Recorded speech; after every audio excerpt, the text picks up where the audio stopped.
Saints GM has confidence in Pete Carmichael. Quote, he's a great offensive coordinator. Slow down, Mickey. I don't know if I would say all that. We are here with WWL Sports. Mike Hoss, I believe, is on the call. We are going to listen to the Mickey Loomis interview and see what he has to say a week after the Saints dominated the Patriots. Mickey, the week after Tampa was tough. There was a lot of it was just a tough week all the way around. I mean, a lot of introspection, a lot of microscope talk. I mean, for a 2-2 team, but do what this team did to go into Gillette Stadium for a very hungry football team and do what you did. It's one game, but man, it feels a lot better than last Monday. Yeah, it sure does. Look, I think, the mark of any team, whether they're growing and improving, is how they react to a poor performance. And no doubt about it. And you got to give the Saints credit for this. They went up there and they handled business. We were incredibly critical of this entire team, this entire front office, every single bit of it, the scheme, the people, the sidelines, the coaches, the valet attendants, the nacho, everything we talked about. This was a make or break game for the Saints season. If the Saints would have went up there and laid an egg, the season's over. And we would be having some real conversations about the future. We kind of did last week. We were saying, boom, Allen, gone. Carmichael, gone. And then you start figuring out what are you going to do with the big contracts. And then you're on a 3-4 year rebuild. Well, guess what? That's not happening anymore. Because right now the Saints are showing life. The Saints are showing that they don't want to do that. They don't want to be that team. And I'll tell you this. You got to give a lot of credit to the leaders in that locker room. Because if we didn't have the leaders that we had, the Cam Jordans, the Michael Thomas, the Alvin Kamara, the Marshawn Lattimores, the Tyrann Matthews, the Demario Davis, if we didn't have them, this team could have fallen apart. This team could have heard the criticism. They could have heard the negative reaction from the fans and us, the commentators. They could have heard all that, and they could have shelled up. And they could have just quit. Like New England quit. New England quit. Before the game, we said this was the tale of two teams. One team was going to figure it out, and they were going to rise above it, and the other team was going to quit. Well, New England was the team that quit, and where are they going? Full rebuild. Exactly what would have happened to the Saints if they would have lost. So, yeah, the Saints shows you what they're made of, and we never questioned their heart. We never questioned that they wanted to play, and it really does feel like a whole new team. Even though it was one game, and I'm trying not to get myself wrapped up in this, because I do, obviously I'm biased, ladies and gentlemen. Obviously, I can see the Superdome from my apartment, but I'm trying to offer commentary that's real. I don't want to be one of these channels that's just constantly praising and constantly, we're the best, we're going to do this, and I don't think we do that. Okay, but I'll tell you, but it does feel different. Objectively, it feels like a different team. It feels like a more positive team. It feels like a team that got all that pressure, all that bad vibes, all that voodoo, all of it's off of them. Now I feel like they can go play. And I feel like Pete Carmichael can go coach. I never, ever thought I'd say that. I feel like Dennis Allen can even kind of breathe. Everyone can just breathe. And if we go in there and we beat up on Houston, which I think we will, if we go up there and slap Houston around, and then we've got Jacksonville in the Dome on a Thursday night, and we're 4-2, and if we beat Jacksonville and we're 5-2, ladies and gentlemen, the NFC is back on the menu. And so it was good to see us, get off the mat and go up to New England. And look, I get that they were struggling. They struggled the week before, but that's a great coach. They've had a lot of wins there. The struggle thing, we've talked about it before, but ask Washington how Chicago was struggling. Because Chicago rolled up and smoked Washington. Just because a team is struggling doesn't mean anything. All right, you got to handle business. If a team throws 4 interceptions, whatever, win the game. If they want to give you the ball in their territory, whatever, score. Who cares? You can't take any team for granted. This week, like Carolina is playing in Miami. You think Miami cares how Carolina's been? No. They're struggling, and Miami wants to put it on them. And that's how it should be. The Saints got a weakened opponent, but the Saints were in a weakened state, and they rose up. They know what they're doing. They're going to beat some people. going forward. But for us to go out and put on a good performance in really all phases of the game was gratifying. Again, as we talked about, everybody, had to kind of look within themselves if they were doing everything they can to win. Pete Carmichael, it's a big boy game, right? I mean, you go out there on Thursday, you take your lumps, and he did. He's a good guy. It was just gratifying. He had a birthday last week, so last week couldn't have been a ton of fun for him. Again, I get it. It's one game. But you take that one game and celebrate it. It must be gratifying to see him be able to go up and do that. Yeah. Now, let me say this, too, because I don't want to get this misconstrued. The season is not over. We haven't won anything. So if Pete Carmichael and the birthday gang or whoever was celebrating with him, if they're happy with this one performance where Derek Carr threw for 180 yards and Alvin Kamara ran for 80 yards, if he's happy about that and that's it, that's really not good enough. Bottom line, we've got to be better. The offense, out of the three, out of the special teams, the defense, and the offense was the worst of the three. So the offense has yet to really get to where we can sit back and say, okay, I see it. I see the end. I see the completed form. I see the final form. I can see the final form of the defense, and it's pretty sweet. I can see the final form of the special teams, and it's Blake Grupe, who, by the way, is the NFC Special Teams Player of the Week. Well, I guess they don't count being clutch in that because, we don't have to get into it. But again, congratulations, King Blake, for your NFC Special Teams award. But Pete Carmichael and the offense, I don't want them to sit there resting on their laurels. I don't want them feet up, whiskey in hand, laughing and joking around and thinking the job's done. The job is not done. Frankly, they didn't do anything. They finished drives, and that's it. But now it's time to keep going, keep evolving, keep showing me something. Go into Houston and show me more. How about this? How about Derek Carr throw for more than 200 yards? How about that? How about we get over a 100-yard rusher? How about we get over a 100-yard receiver? Let's try and do some things like that. Let's try and show the offense. Let's show what we can do now. That's what I want from Pete Carmichael and Dennis Allen. And this is where I think people are starting to swing too far in the other direction with this whole, it feels good for Pete. I'm so happy for Pete. I'm so happy for Dennis. I'm so happy for the offense. What are we happy about? Again, Derek Carr threw for 180 yards. Like what exactly is it that everyone is so happy for about Pete? I'm happy we didn't get skunked up there, and I'm happy he's not right now looking for updating his LinkedIn because he got canned midweek. Sure, happy about that. Okay, but let's actually see something from the offense. Let's put it all together. Yeah, and look, Pete's he's a great offensive coordinator. He really is, and he's a really good play caller. He's had a lot of success, and when you're not having success, that that bothers him more than anyone. And yet, man, I've always had confidence in him. We have confidence in Pete. Our players have confidence in him, and so yes, it's good. It's good to have some success. And yet, I think that he would be the first one to tell you that there were some opportunities that we missed. There you go. That could easily. No, he won't. He wouldn't be the first because I'm the first. Right here, Mickey.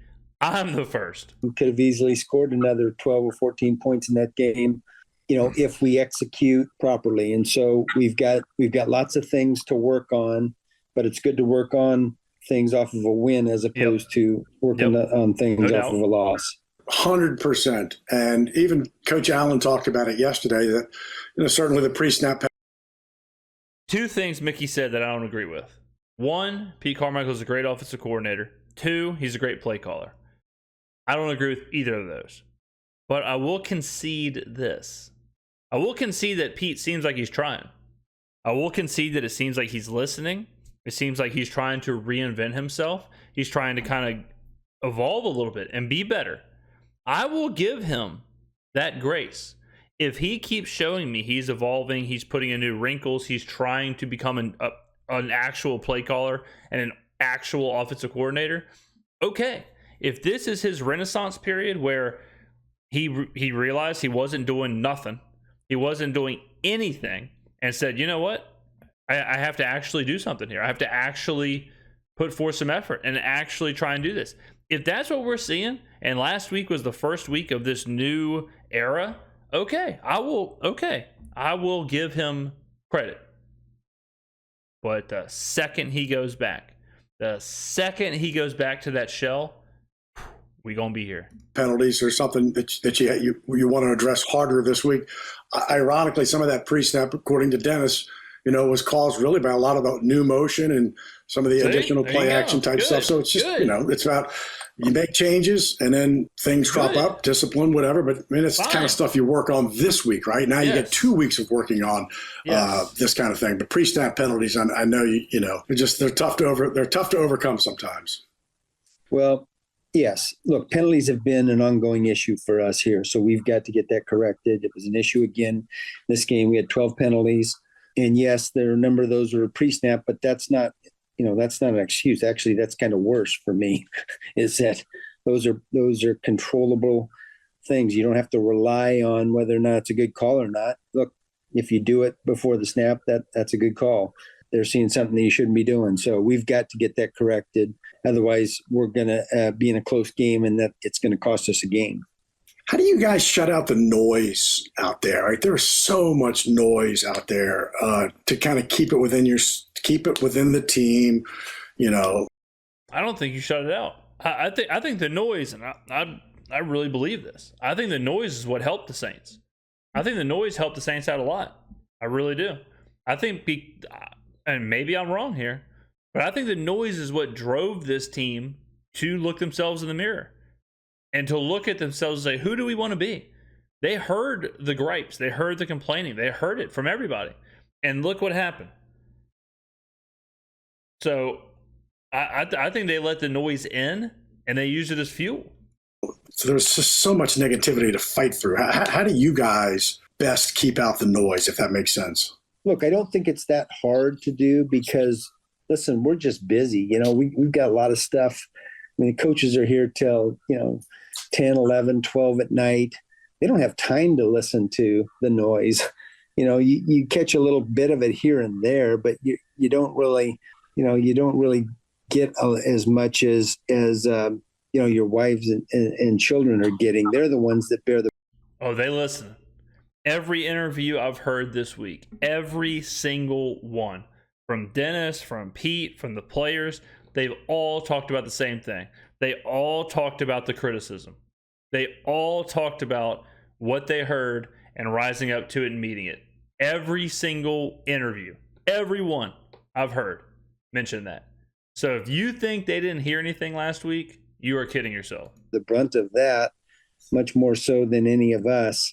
And look, it just comes with the territory. We want passionate fans. We want them to care. We want them to be excited about our team. And so, it's natural that if they're passionate about, what we do when we're successful, then they're going to be passionate about the team when it's not successful, and they're going to be critical. And that's just part of the territory, just part of the game, part of what we know we're buying into. And it's not going to change how we approach our jobs. Sure. And something he hit on was talking about the pre-snap motion and the new plays and the new motion and stuff like that. Again, that goes to show you, this is relatively new.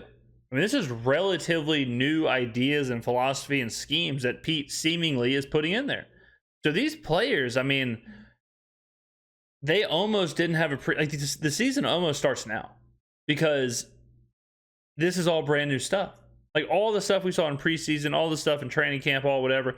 If they threw that out and Mickey is all right, Pete is implementing new motion and new pre-snap stuff and new play action or whatever, and then he was going to keep doing it every week and just build off that, we could be seeing a whole new offense being built in front of our eyes, which is insane to think about. This is the ultimate procrastinating. He has 17 years to build this offense, or to build his offense, his idea of an offense, and instead he said, oh my God, I got to do it right now. He's doing it in the middle of week 6. Or I guess he did it in the middle of week 5 last week. What I mean, honestly, what the hell was this guy doing the entire offseason, the entire preseason, all of last year? I mean, because it sounds night and day. The results haven't really been there as far as seeing it, but the way that everyone's talking, it sounds like it's just totally new. And it sounds like Pete's completely reshaping this offense.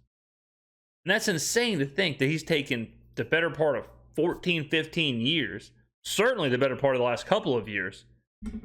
He's taken that and he's deciding right now, like, we got to fix this. We got to come up with something new. That's wild to me. That's wild. This Houston game, guys, this is interesting because you've got a Saints team now. What are we going to get?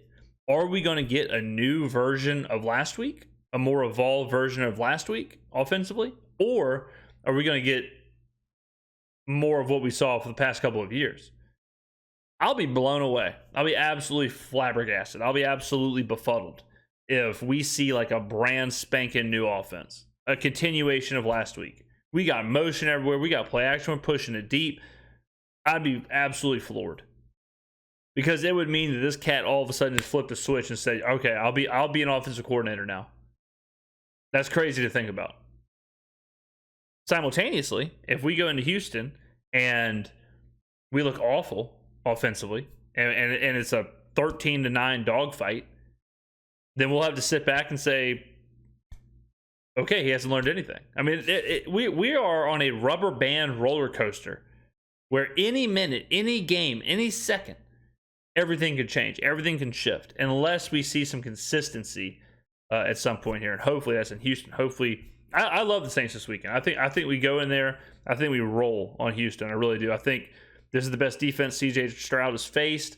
I think we make him turn the ball over. I'm predicting C.J. Stroud will have his first interception against the Saints. Y'all can go ahead and write that down. I'm sure it'll happen. I think the Saints put it on him. I think the Saints beat Jacksonville too. I'm drinking that much of the hopium. I'm drinking that much of the Kool-Aid. I think we beat Houston. I think we beat Jacksonville at home. Tough spot for Jacksonville. Jacksonville's been in London for 2 weeks.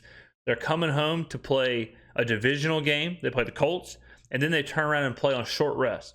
So they don't have a bye week after London. Brutal spot for Jacksonville. So I don't know. I'm feeling good. I'm feeling 5-2. I'm feeling 5-2, ladies and gentlemen. Let me know in the comments below what you think about whatever Mickey said. Let me know in the comments what you think about what I said. Thank you for watching. I do appreciate that very much. The channel's been exploding, and that's all because of you. So thank you very, very much for the support, all the engagement, everything, the comments, the likes, all of that. Unbelievable stuff. I cannot thank you enough. This has been fantastic. We've been cranking up the amount of videos because y'all are cranking up the engagement. So, hand in hand. So we were doing one a day. Now we're doing like 2 a day. So it's been a lot of fun. So thank you for joining me on this journey, ladies and gentlemen. I will see you in the next video.